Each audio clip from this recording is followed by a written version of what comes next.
Hello, welcome back to the channel. Nigel here with you, Nigel's Modelling Bench, and we're back with another kit review, and it's not this one. The reason this one is here is just to remind you this is a brand new release from Magic Factory. They've just come into the UK yesterday, and this is the M7A3 B-Fist Bradley, which is a BAE Systems derived vehicle. Absolutely beautiful kit.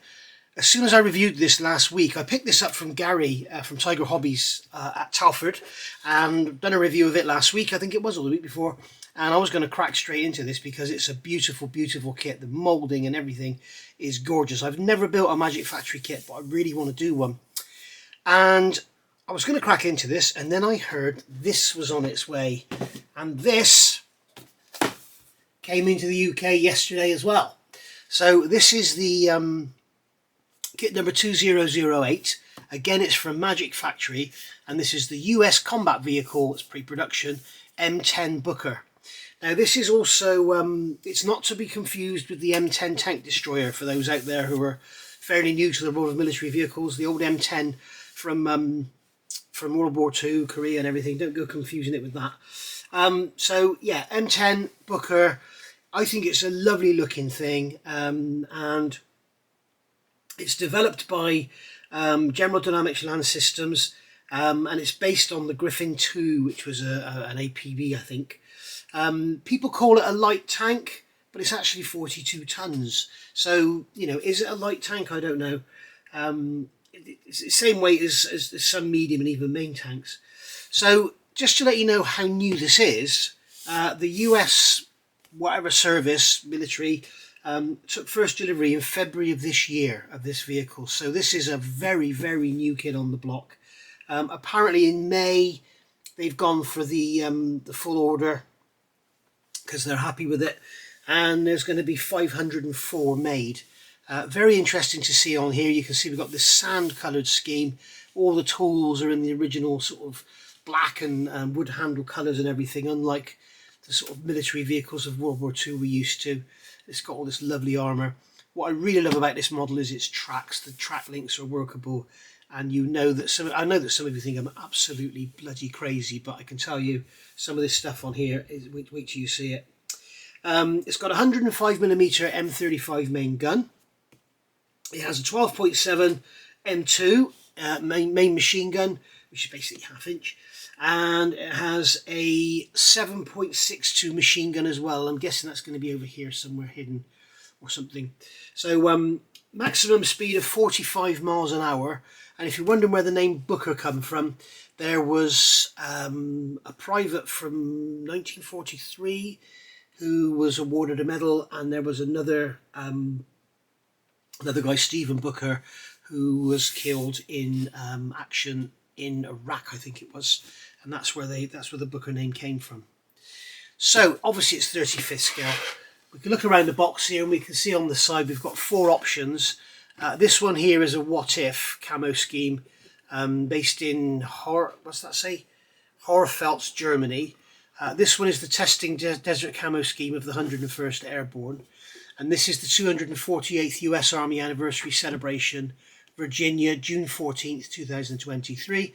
And this one is a commemorative camo scheme of the M10 tank destroyer Wolverine during World War II. So you can see we've got the Allied stars on there. So that's very nice. And then looking around the box here, sorry guys, I've got a cold again, so you're going to have to bear with me with the stopping and starting. So here we have the health and safety stuff. It's not a toy and everything. So we've got Twitter, Facebook, and then there's a couple Chinese lettered ones there, and then here you can see we've got the ability to have the tank leaning rearwards, frontwards and flat. I think you can also have it squat as well, but we will see. Adjust the inclination of M10 with our suspension device inside the hull, so you can actually have this model. If someone can tell me in the comments, not because they think they know, because they actually know, why do they do this? I've been looking online and I can't find anything. I found out the K10 does it. There's a beautiful picture of a couple of K10s kneeling down, but I don't know why they do it. Is it for accuracy? Is the gun more accurate if the front is down solid on the bump stops? I'm not sure. You can see there's some words about it there, so you can freeze frame now and have a read. And there you go. So You can hear some noise in the background. Yes, it's Dotty once again chewing the chair. So beautiful artwork on there, very, very glossy. And as you can see, we've got here, this is the first time I've looked in here, we've got photo etch, very fine mesh there. We've got 2 wheel masks by the look of it. We've got decals, so I'll look at those in a sec. Once again, just as we have with the M7, we've got window masks. This here is just to show you which one's which. And then here we have the sort of colour changing. You can see how it changes colour. That's the film to go on the windows as well, to give you that, what you can see here, to give you that purple hue. We have colour callouts, so it's actually a book. Wow. So here we have, this is the testing desert camo scheme of 101st Airborne. Then we have, this is the Hohenfels one in Germany, so that's the winter camo scheme. M10 Destroyer Wolverine. And then finally on here we've got the 248th US Army Anniversary Celebration, Virginia, June the 14th, 2023. And that looks like a very interesting green colour there. And they've actually got Booker on the barrel. That's quite an interesting looking scheme there, because it looks like the barrel is a different shade, is it perhaps? I don't know. But very nice indeed. So it's nice they've given us all those options. We have the instruction manual here, which we'll have a look at now. And then as you can see, the box is absolutely crammed with sprues. And look here, we can see metal track pins. I can't wait to do these tracks. As you know, some of you think I'm sick. I love doing tracks. So there we go. Right, so first things first, we'll have a look at the instructions as we always do. I will zoom the camera in a touch. There we go. So typical Magic Factory black and white book. You can see on here we've got a couple of the images there. And then here we've got more words all about the actual Booker itself. The M10 Booker will not be entering service very soon. Over the near future, the M10 Booker will undergo a series of production, qualification and testing of the vehicle in desert, Arctic, temperate and tropical conditions to ensure its survivability. April 2024, the 82nd is a new Booker combat vehicles will go to 3rd Battalion, 73rd Cavalry Regiment, and the 101st Airborne Division will begin receiving Bookers by the second quarter of 2027. So there you go. Yeah, the Army is projected to buy 504 by 2035. So there we go. Each division could receive 45 to 60. So Dottie's getting slightly taller now, so now she's started chewing the arm of the chair. Here we have the recommended tools, and then here we have the legend with all the icons for the instructions. I wonder if it would be better to put the light on for you. Let's have the dimmer setting. Sprue call out here, as we can see, lots and lots and lots of track parts. We've got our photo etch, we've got our decals, rubber sleeve, metal barrel, which is cool. These kits, this Magic Factory kits, they seem to come with everything you need in the box. You don't need to think about buying anything else. And I think this is actually $49.99 over at Tiger Hobbies. It's an absolute bargain. I phoned Gary on, what is it today? It's Thursday. I phoned Gary on Tuesday to find out when it was coming in. And he said, believe it or not, Nigel, tomorrow. So don't worry, I'm going to send you one. So I didn't have to pay for this. So thank you very much, Gary. And then I was sent this yesterday. So very, very good of them. Very happy to receive this. So if you want to see a full build of this, if you go over to Panzermeister, everybody knows Panzermeister's channel. He's done a very sort of quick sort of video, full build, start to finish. No painting or anything, just an assembly. And you know, if you don't like videos like mine that take about 17 years with 48 parts to build one wheel, and but he's done sort of a half-hour video on putting the whole thing together. So here we have the wheels going together. So we do have polycaps, which is a nice touch. So we can actually just basically pop the wheels on and off for painting and everything. So we can pop the wheels on, set our track length and everything, and then pop them off for painting, which is cool. So here we have suspension adjustment parts. So you can see here we've got all these swinging arms going in, okay, and they're just going to be put in with no cement. I can't see here where it says don't cement them. I can't see anywhere here that says don't cement, so be very careful. Is there a legend for do not cement? No, there isn't. So bear that in mind. These wheels just pop in, okay, don't glue them. And then when you actually put these in, okay, so you have suspension adjustment parts front right, suspension adjustment parts rear right, rear left, front left, and then you have the option of putting them in like this, okay, and you can move them around and have them where you want them. So you can have suspension raised, standard, okay, so that's, and then suspension down. So you can move this piece along, okay, so you basically put your hand down through the hole where the turret is, and you can move these little levers here, and you can have the tank leaning, you can have it down on the back, or you can have it standard, and it's really, really cool. If you just want to have it locked, so it's down on the ground like a normal sort of solid Tamiya kit with no working suspension, you have the option to do that too. Very, very clever engineering, very cleverly designed. Now, I'm not saying for 1 minute you want to build your model and play with it, but isn't it fun to have something a bit different like this? And if you go and look at Panzermeister's build, you'll see how it works. It's brilliant. And you can actually, you know, display, you can build your model now and then decide you're going to put a couple in the diorama later, and you might want to have it with it lowered. So you can have both the suspensions down, so you can have it tied down on a transporter or something. You might want to stick it on the back of your M1070 or something like that. There you go. So here we've got the track rollers here, return rollers, whatever you call them. Whatever I call them, I get people from America and people from the UK telling me I'm wrong. So return rollers, track rollers, well, I don't know, wherever they bloody are. So we've got some towing eyes here going on to the front. So there's the front plate going on. We've got the gearbox covers there. And then we've got the shackle places on the back. We've got a lump there for some sort of whatever it is. We've got a towing pintle there by the look of it. And then we've got our sprockets going on, road wheels going on. And then we've got the main upper hull coming down. And then we've got mud guards and everything going on. And then here we've got the headlight assemblies. Now this was very clever that Panzermeister wanted to be able to paint the whole model but then put these headlights in afterwards. So what he's done is actually this bottom part here, he's glued the side to the top, and then the bottom part there he's put in with a bit of Umbral Mascol and then assembled it all together.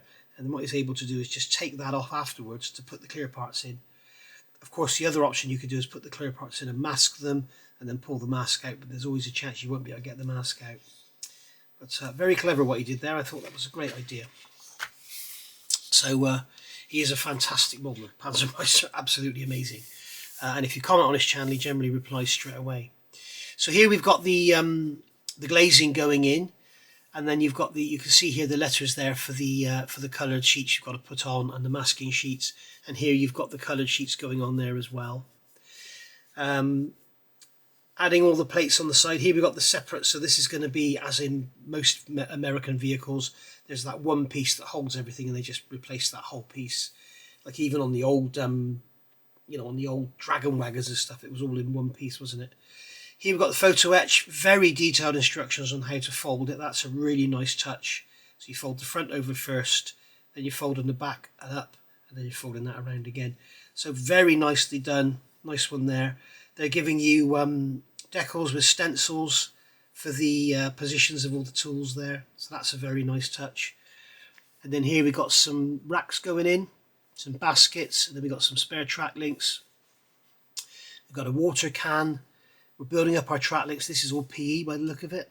Wow, that's a plastic part at the back, but you've got PE brackets holding the track links on and PE clamps to hold them on as well.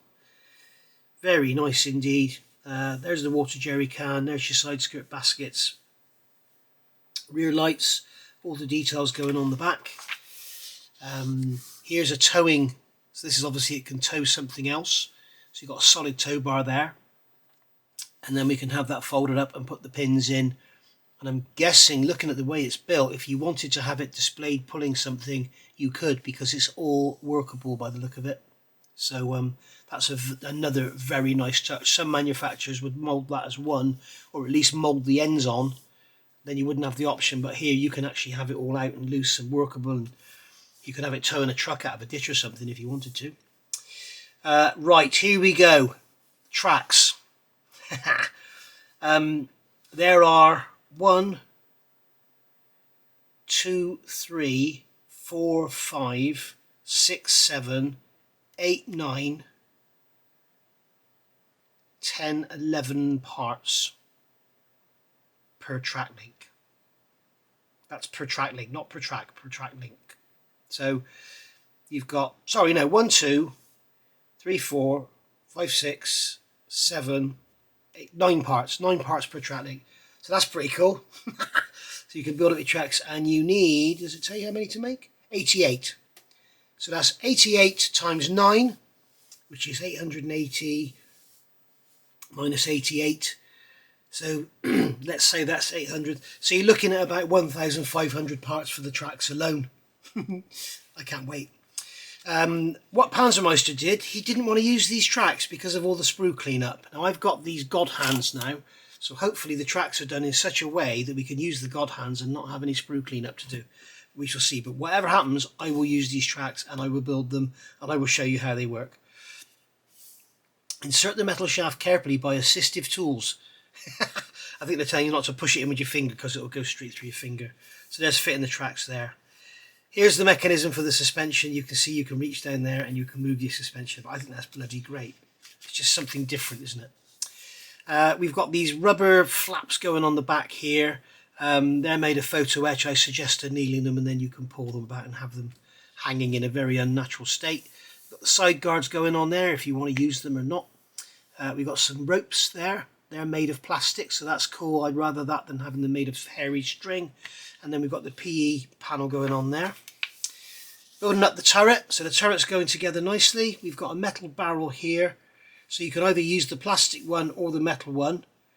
Not quite sure why you'd use the plastic one, but anyway. There you go, so you've got the metal barrel and the plastic barrel option. And then here we've got all the baskets and bins going around the turret. We've got our flare chutes there. Very nice indeed. More baskets and bins being made up.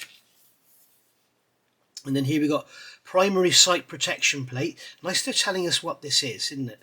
And then we've got a passio sight, whatever that is. Ladder's hatch, or loader's hatch, sorry, ladder's hatch. Loader's hatch, we've got again with those coloured pictures, coloured things going on there. Maybe we could actually put that in afterwards, leave this loose and put it in afterwards. Looks like you can have a workable hatch. Not sure if Magic Factory are going to go down the road of separate interior kits.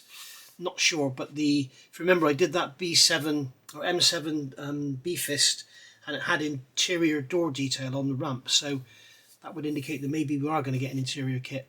And then all this detail is going to go on top of the turret, and then we've got this beautiful, so you can have the turret stowage closed or turret stowage open.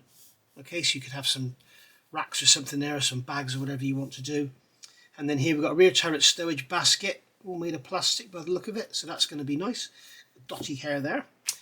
And then all bits and pieces, bits and greeblies. I'd like to know what that's called. They're not telling us what the crosswind sensor. There's the crosswind sensor.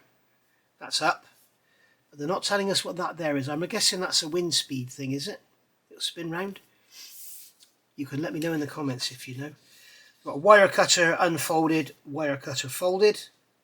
I think we've got to have that unfolded, haven't you? Just to have it just looking good. We've got an antenna there. And then here we've got the M2 machine gun going together.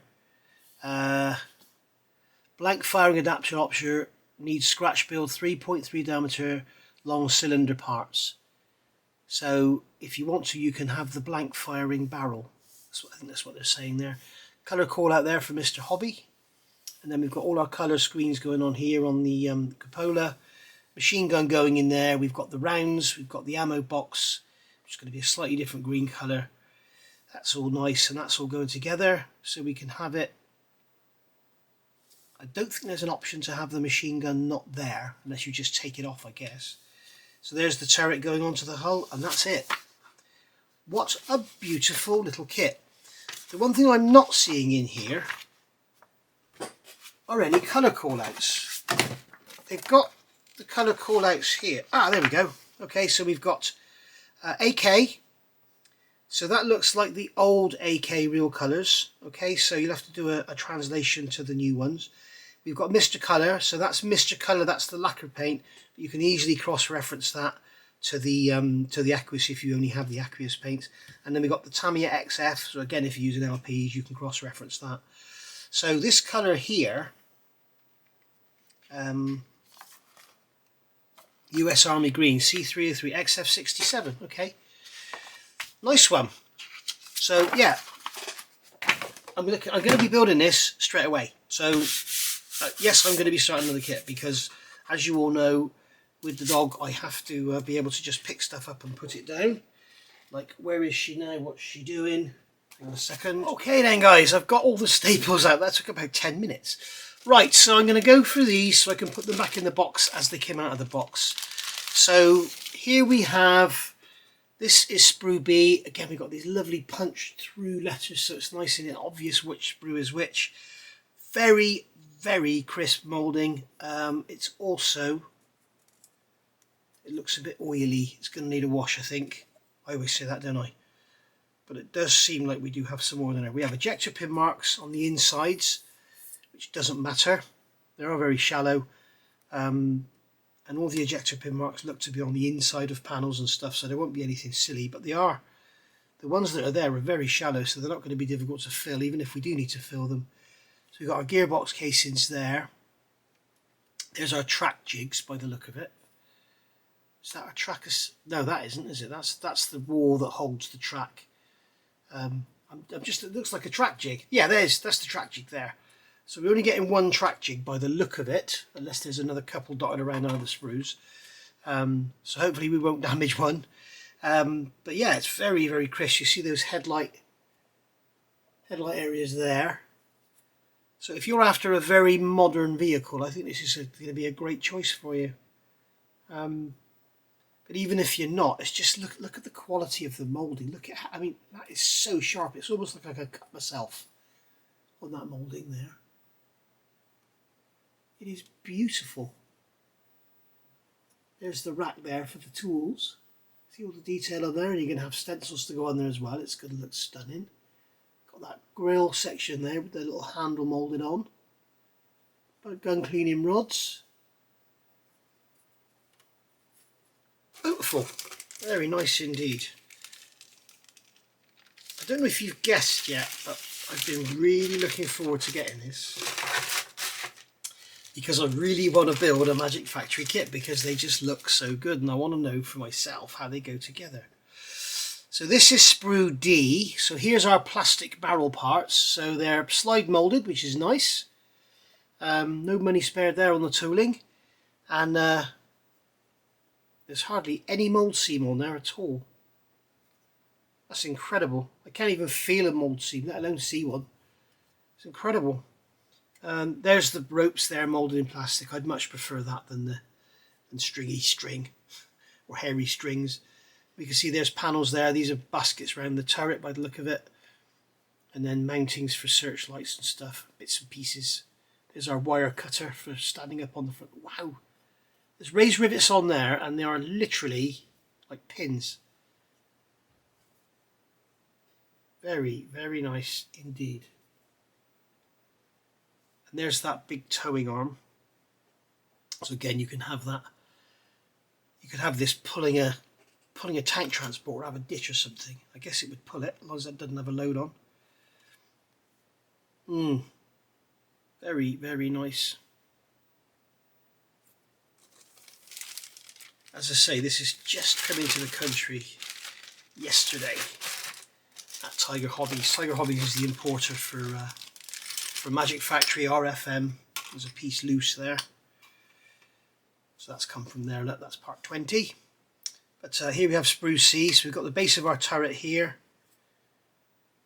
There's the side. So the turret is a multi-part assembly.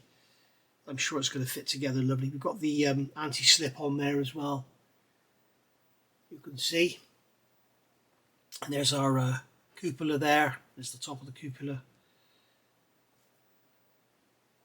All this lovely bolt detail moulded on. It's really nice. Look how crisp that is there, that basket.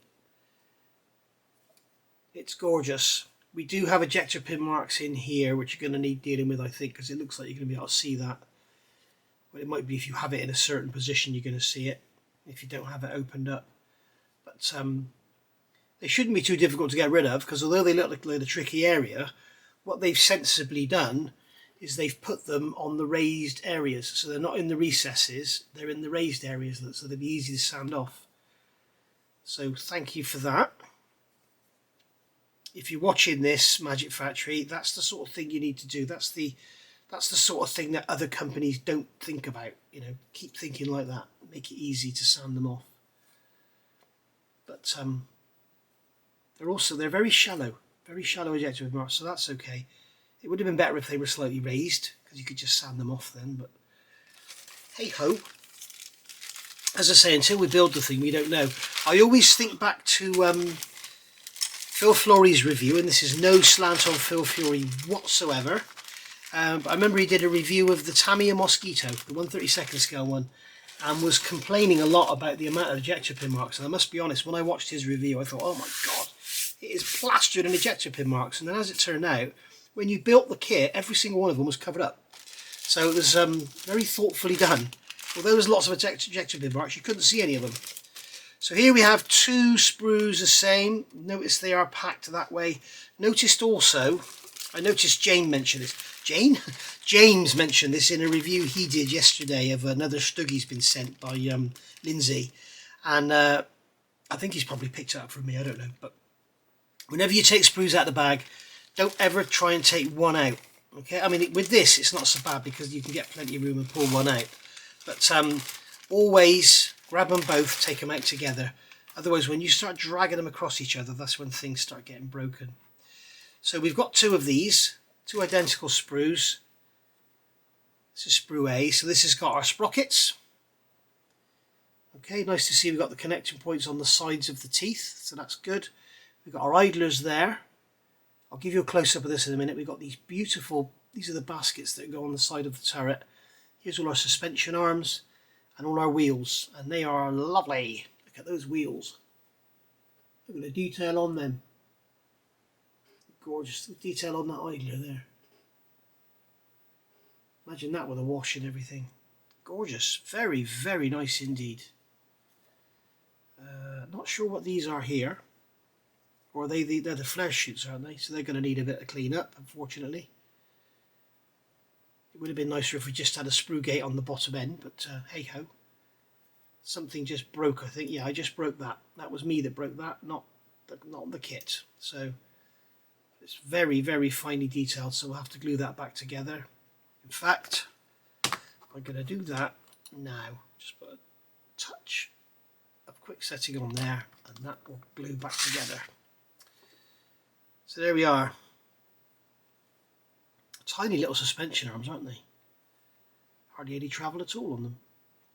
And there's our return rollers, whatever you want to call them, track rollers. And there's our spare track links. Very nicely done. So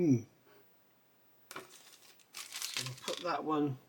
They were in like that, weren't they? No, they were like that. They were bagged up like that, so they don't get damaged.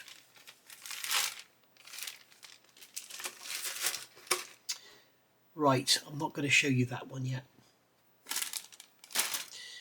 And I'm not going to show you those yet either. Let's have a look at the hull. So the hull top and bottom are bagged together. So you can see it's a decent sized tank. It's not a small tank by any means. As I say, some say it's a light tank. I wouldn't consider it a light tank at 42 tons. Having said that, I could just see this part next to that Bradley. It'd be beautiful, wouldn't it? Get another Bradley, the main one, have it opened up and everything hanging out. Lovely. But yeah, this is beautiful. We've got the upper hull and the lower hull. This is all just smooth because it's all covered up with other panels. Sorry guys, I don't know if I've already apologised. I've got a cold and I just have to keep stopping the video for coughing. So you can see here Magic Factory JH 2008, not to be confused with the date. That is 2008 is the kit number. But there's nothing on it that says, it does, just 2024 above it there. So there we go. So that's our upper turret. We've got the lovely texture on there, you can see. The anti-slip texture. We've got the grille there, which is going to get covered with a piece of PE. all our handles and that all moulded in. They'll look great with a wash around them and everything. No doubt there'll be aftermarket sets where you cut all that off and replace it with photo etch and wire and this, that and the other. And then here's our whole base. You can see we've got some detail underneath. It looks like we don't have any hatches underneath.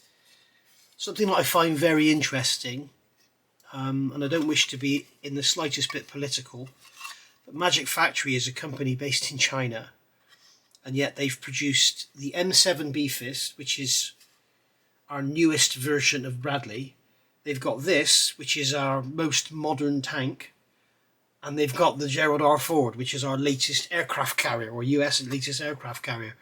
So where have they got all the bloody detail from? If they're all accurate, that's of course that is, but I'm sure they are. This is very nice, beautifully moulded. All the bolt detail on there you can see, all very nicely done. And the upper hull is a stunning fit, just like on that B7, M7. I keep calling it B7. It's M7 Fist. And obviously that sprue gate there is going to come off. And then you'll be able to get your fingers inside and adjust your suspension. Where did I put the bag? Put this bag in this bag so it doesn't get scratched. Go in like that. Then we have, okay, so these are the sides of the hull. So rather than slide and move the hull, the sides of the actual hull, as you can see, are smooth, and then these are going to stick on the side. So that's where you get your detail from. Now remember Panzermeister showed on his, you've got these blocks here, these panels, this armour, and you can see on there that the actual line here, the separation line, doesn't continue over the top. Yes, it does. They might have changed the tooling after they saw his video. That line is definitely going over the top, at least in one half of the tool. Okay, maybe that's what he was saying. But if you look on there, you can see that line comes up and then it goes halfway across. Please focus, camera. It goes halfway across, but it doesn't go all the way across. So all he did was got a saw and just a quick swipe with a saw, take that line right across, and that'll make it look much better. Here's your big front plate. So that's going to go on the front of the hull where it was all plain. That's going to sit on there like that. So you can see lots and lots of detail, lots of places for dry brushing, chipping, washing, filters. Really make it all stand out. Put some sand and grime and stuff on there. Or just do it as a brand new tank, because that's exactly what it is. And I'd love to know the if there are any differences, or major differences between this and the production version, because this is the pre-production. So here we have our suspension parts. So these are the arms for the front, these are the arms for the rear. So they are going to pick up all your suspension, and then here, this is where you're going to slide those pins through. And then on the back here you've got these tabs, these right angled tabs. You get your finger down inside and move them around. And then if you just want to have it solid on the suspension, you know, no working suspension or anything, just put those in, and that'll be that. So yeah, I think it's great that I know I've said it before, I'm repeating myself, but I think it's great to have that little option. Right, here's another little sprue. And we can see here we have very tiny parts. Look at that 50 cal. That's gorgeous, isn't it? Slide moulded, and you can see the cooling jacket there is slide moulded. You've got the barrel to go inside it. So if you want to use an aftermarket barrel or something, I'm sure you could. And you've got all the options for the different barrels here. So that's really nice. We've got our ammo. This is all about the machine gun, I think. We've got the ammo box there. We've got the rounds there going in. That's stunning. Gorgeous. So this is probably going to be a generic sprue for other kits as well. So I mean, maybe that one was in the B-Fist as well. I can't remember. Here we have clear sprue. No, look at that in a minute. Here we have the turret. We've got the turret here and the actual, all our poly caps for our wheels and everything. That's a nice touch. And then here we have the the actual turret itself. We've got texture on there, we've got all the beautiful raised bolt detail and everything on there. Hinges and all sorts, looking lovely. These white marks, they are where the plastic's been injected into the tool, so just give them a sand, they're going to be covered up with other stuff. So yeah, very, very nice. You can see we've got that beautiful raised weld line across the back there, and that texture. I just think this would make a really nice model to have in a cabinet. If you're into your tanks, you know, to have this part next to something, you know, like a leopard or something, I think it'll look great. Because, you know, they're both going to be used together, but when they're two completely different animals. So here we have our clear parts. So they're very, very clear indeed. You can see there if I put my finger inside that ring for the cupola. And as I say, you've got your clear parts to go on there. I would give this a wash in soapy water and then air dry it before you, because those stickers may just peel off if there's any release agent on here.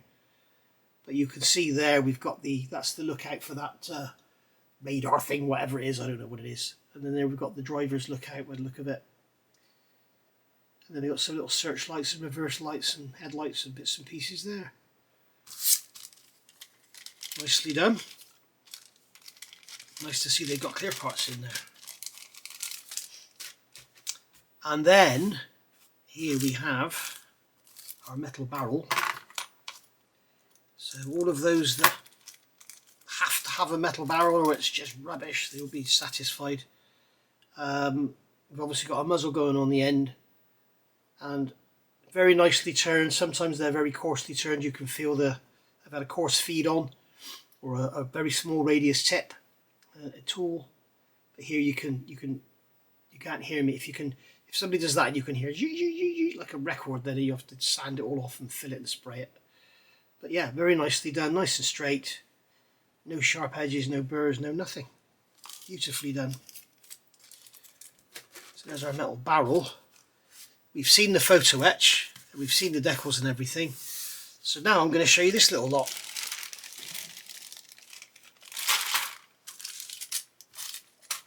That's the tracks. Look at all of that. So we have bag by bag. We have, again, take them all out together. Don't try and take one out. In this case, roll the bag off. Okay, so this is the case sprue. So these are our horns. Now it looks like, I'm just going to get my magnifier. Okay, unfortunately, the sprue gate is not to one side, it's in the center of the track horn. So that is to say, if you can imagine, if this is the track horn here, yeah, the sprue gate is not on one side, it's in the middle. So that's a shame, because if it was on one side, you could use your god hands like these and get them, cut them off and not have any mark left at all. As it is, use ordinary, I'll probably get my brand new Tamiya nippers that I got from Steve and use those, and they won't leave a mark at all because they're brand new.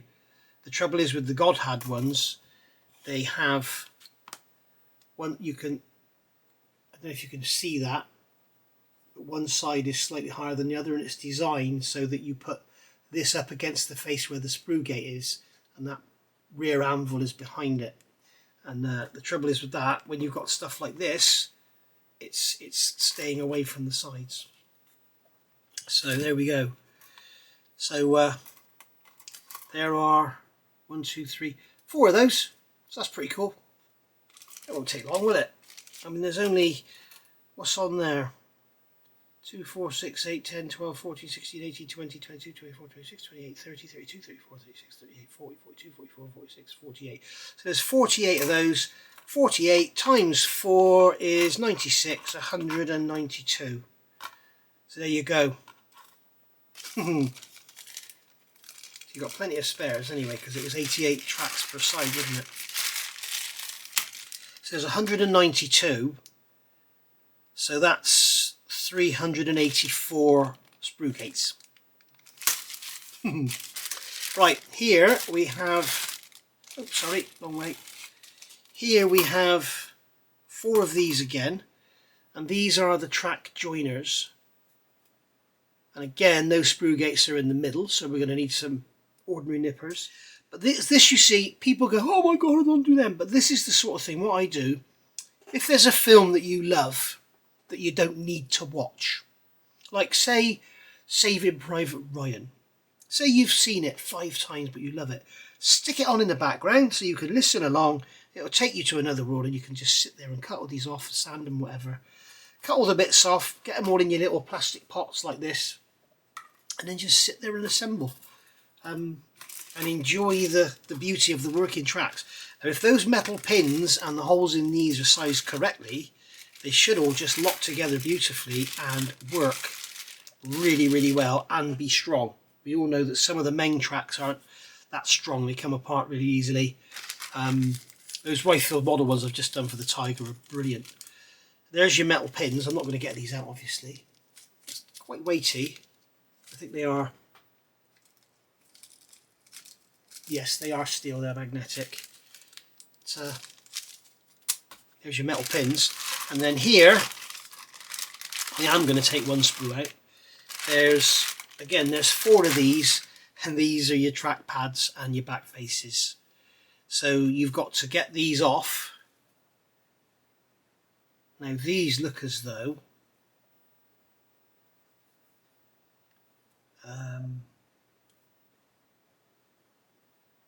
no, they're not. They're gated in the centre as well. So they're not God hand friendlies, these. Or at least the SPR, I think they're called, aren't they? They're not friendly with those. You need gates to be on one side, you know, so that one side is flush. Yeah, there's your track pads. So you've got your inner track pads there and your outer track pads there. So you've got to glue them together. At least we've got metal pins going in. It's not plastic pins. So what you could do there is put the pins in. I'm not sure. I can't remember now how they told you to do it in the instructions. But you could put the pins in, glue them together, and then stick them in the jig. But we will cross that bridge because, as I say, I will build this and you will see me do it. And if you want to see a quick build, as I say, go and watch Panzermeister. He's done a build of this kit in the last few days.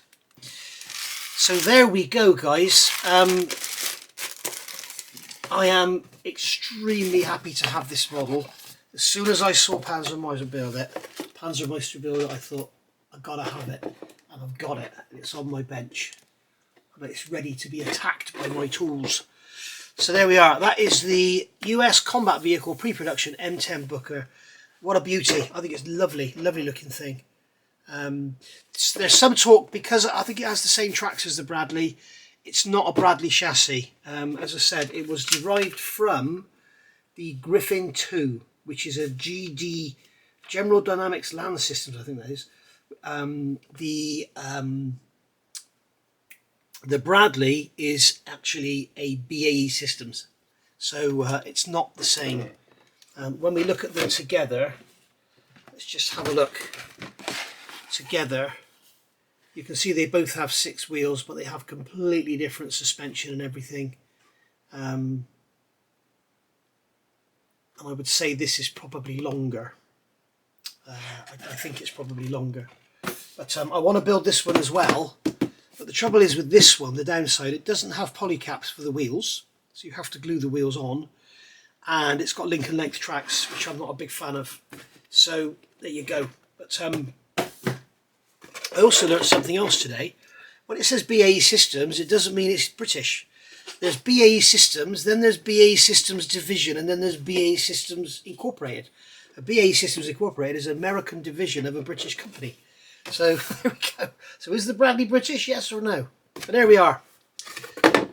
Hope you've enjoyed that. I have, and I can't wait to get stuck into it because it'll be my first Magic Factory kit, and it's always nice to build a new manufacturer, isn't it?